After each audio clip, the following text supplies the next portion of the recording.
মুমিনের ঘর নিশ্চিন্ত নিরাপদ রহমত ও বরকতের ঘাঁটি হবে যে বৈশিষ্ট্যগুলো থাকলে তার মধ্যে 7 নম্বর বৈশিষ্ট্য, ঘরে যখন প্রবেশ করব, ঘরে প্রবেশের দোয়া পড়ে আমরা ঘরে প্রবেশ করব। কারণ হলো, যখন আমরা বিসমিল্লাহ বলে ঘরে প্রবেশ করব, তখন সেই ঘরে কোনো শয়তান তার হোটেল বানাতে পারবে না, কোনো শয়তান তার রাতের আবাসস্থল বানাতে পারবে না, কোনো শয়তান আপনাকে ডিস্টার্ব করতে পারবে না, কোনো শয়তান আপনাকে জাদুগ্রস্ত করতে পারবে না।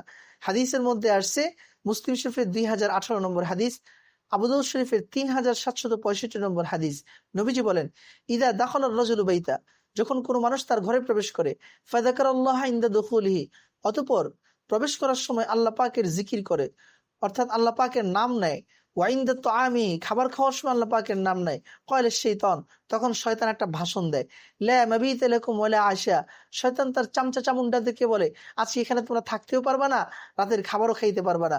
ওয়াইদা দাখালা ফালাম ইয়াজকুরিল্লাহ ইনদা দুখুলি কয়লে শৈতান আদরাকতুমুল মাবিত, ওয়াইদা লাম ইয়াজকুরিল্লাহ ইনদা তুআমিহি কয়লা আদরাকতুমুল মাবিত ওয়ালা আশা।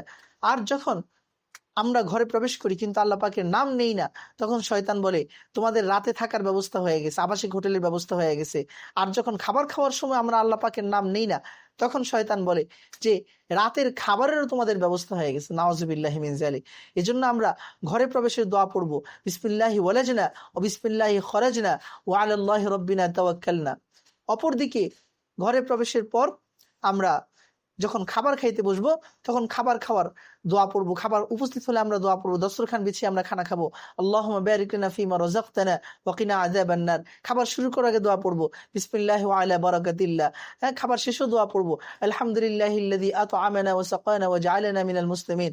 খাবারের মাঝে মাঝে দোয়া পড়বো, আল্লাহুম্মা লাকাল হামদু ওয়া লাকাশ শুকরু। একইভাবে আমরা যখন এই দোয়াগুলো পড়বো, যদি কোনো দোয়া আমার মনে না থাকে, তাহলে বিসমিল্লাহির রহমানির রহিম কমপক্ষে এটা তো আমার মনে থাকবে। এই দোয়া পড়ে আমরা ঘরে প্রবেশ করব, কোনো শয়তান, কোনো জিন শয়তান আমাকে কখনো কোনো ক্ষতি করতে পারবে না ইনশাআল্লাহ।